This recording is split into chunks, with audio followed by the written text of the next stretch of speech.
What do we do, Cap? We fight. Oh no.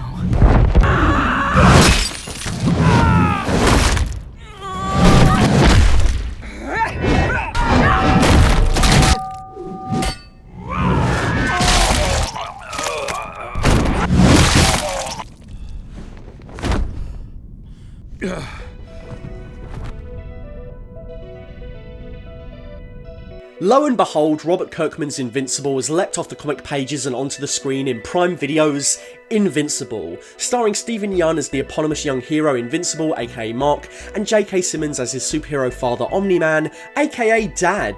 Invincible stays true to its roots with a series that sends up the superhero myth with glorious aplomb. Much like The Boys, Invincible takes the tropes and iconography we know from the genre and flips it on its head. That's about as much as I'll say before I give you the obligatory spoiler warning. If you haven't read the comics, don't worry. I'm not going to mention anything that hasn't been in the show, or indeed anything past the very first episode.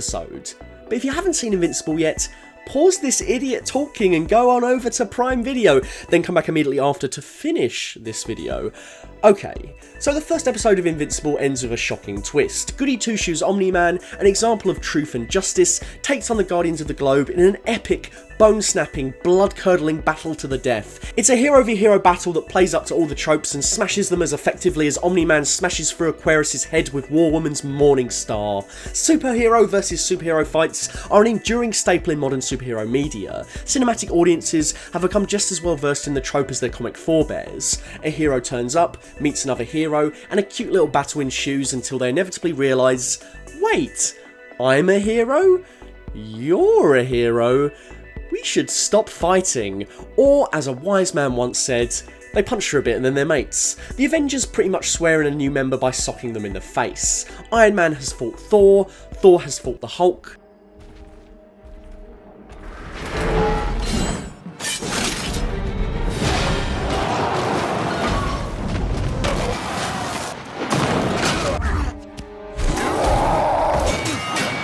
Twice, the Hulk has fought Iron Man has fought just about everyone.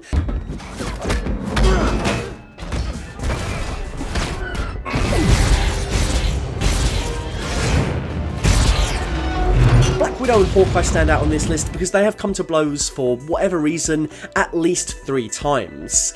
And of course, they will still remain friends after the fighting is over. We're still friends, right? Depends on how hard you hit me. Hero v hero fights are not about winning, they're about spectacle, they're about scratching that itch at the back of the audience's mind. Who would win in a fight? The funny thing is, we probably know who would win between Black Panther and Hawkeye, but I don't care. we want to see the throwdown anyway. When heroes fight for lasting stakes, it's the exception that proves the rule. These battles are inconsequential by design. The creators don't want lasting feuds between their characters, after all, they're meant to be a team, so the plot often bakes this fact into the fight. There's usually some sort of misunderstanding, or mind control, or both. When the Hulk freaks out and goes on a rampage that can only be stopped by a Hulkbuster fist, Tony is quick to remind the audience that Banner has fallen under a spell devised by the Scarlet Witch. That little witch is messing with your mind. When Superman fights the Justice League in, Justice League, both times, Diana similarly tells the team as well as us sitting at home that he's confused, he doesn't know who he is. Thus, when the Man of Steel starts smashing up his own monument trying to kill the Flash, we give him a free pass. Yeah, it's a little contrived, but it's a bit of a superhero rite of passage at this point. Even when there does seem to be a motive to destroy the other's opponent, a victory will not result in death. The Hulk lands on Thor's head from about 100 feet, and he still looks as handsome as Chris Hemsworth the next day. Black Widow might seem hilariously mismatched against the Hulk, but a single blow from the Jade Giant is only enough to give her a minor concussion. We wouldn't really want to see the Hulk kill either character. These examples are probably the most widely known and iconic hero v hero battles, but there is of course a massive precedent for it in the comics. Heroes meeting for the first time and beating each other up, heroes getting off on the wrong foot before teaming up, heroes being mind controlled to fight other heroes. None of this is anything new. Gal Gardner has been chinned by Green Lantern and Batman, Iron Man has been chinned by Captain Marvel and America, Black Panther and Namor have battled numerous times, Wolverine's first appearance saw him tangle with the Incredible Hulk, Alfred once headbutted Superman, Wonder Woman took on a mind-controlled Superman 2005 Sacrifice crossover, Iron Man even had a scuffle with Thor before the movies, except it didn't go nearly as well for old Shellhead. Thor has also clashed with the Silver Surfer over a misunderstanding. Come on! On the rare chance two characters meet between not only dimensions but even more earth-shattering intellectual property law, we get battles like Captain America vs Batman. Of course, their expert combat prowess leads to a draw because these characters are ultimately keen strategists and leaders first, and because the two comics companies couldn't possibly stand to lose to their competitor. This is really just scratching the surface of hero mashups in the history of comics, but it's safe to say there's a whole lot of them, and fans love to see it. The movies like to pit mismatched power levels together for a hero showdown. You didn't see that coming? I knew I should have stretched.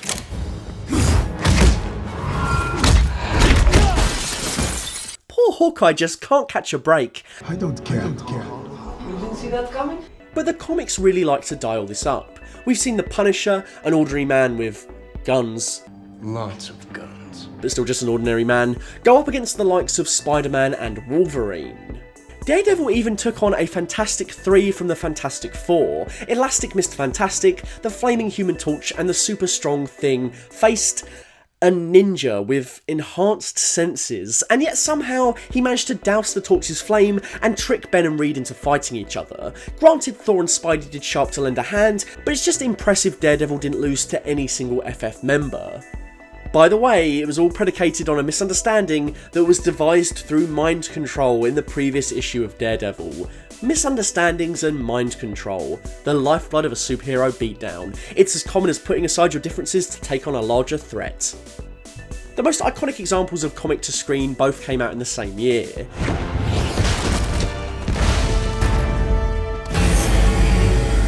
In 2006's Marvel event Civil War was adapted 10 years later, albeit stripped down to just a dozen heroes.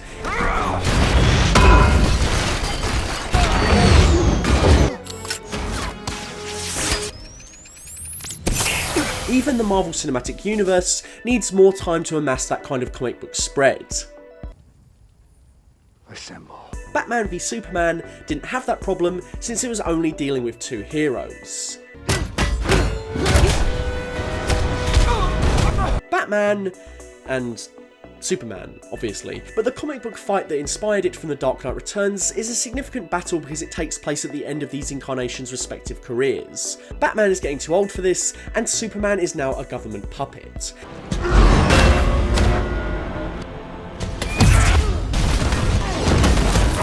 In the movie adaptation, this fight instead occurs at the start of their relationship. Batman might still be getting too old for this, but this is the beginning of their dynamic double act. And like the Thor and Iron Man clash, it's all predicated under a misunderstanding. You don't understand. I understand. Both movies came out a month apart, featured big blue Boy Scouts taking on armoured billionaires, and, oh, mummy issues. I don't care. He killed my Martha! The comics always featured eerily similar characters and journeys, sometimes intentionally, sometimes even by the same creators. These properties are always in a dialogue with each other. It makes sense that this permutation of the superhero myth, Invincible, leans into these conventions in order to break them. Now, all of these conventions, they are ultimately part of the fun. As predictable as it can often be to see a hero v hero showdown end in pints at the Winchester, no one wants to see Thor accidentally crush Iron Man's head, because then Thor would be a villain, Iron Man would be dead, and the Avengers would be without an armoured tech-based character, and Lord knows, you need one of them. But after 10 plus years of seeing this trope explored across a multitude of massive blockbusters, after seeing Cap punch Iron Man punch Thor, Thor punch the Hulk punch Black Widow punch Hawkeye, and Hawkeye punch Cap, actually that never happened, but a Hawk v Cap scene was scrapped from the Winter Soldier, after seeing Superman fight Batman, after seeing mind control and gladiatorial combat and crossed wires, it is hilariously refreshing and sobering to see what would really happen if Superman snapped. Why? Why indeed?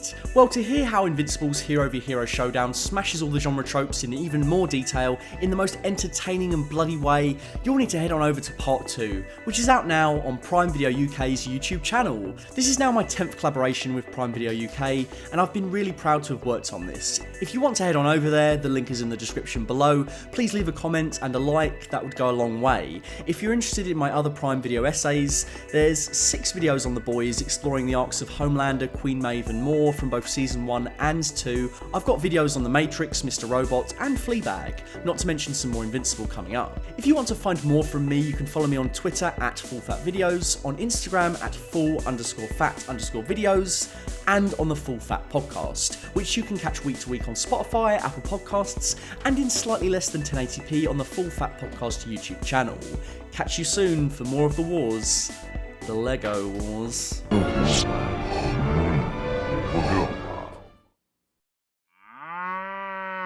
Hi guys, Matt here. Thank you for watching another Full Fat video. Don't forget to click that subscribe button and hit the bell so you know when a new video drops. If you'd like to get in touch with me, why not follow me on Twitter at FullFatVideos or on Instagram at full_fat_videos. A big personal thank you to our Full Fat tier patrons, Dr. Chike, Jax Merrick and Cyrus Solker. Your ongoing support keeps the lights on. Until next time, keep it full fat.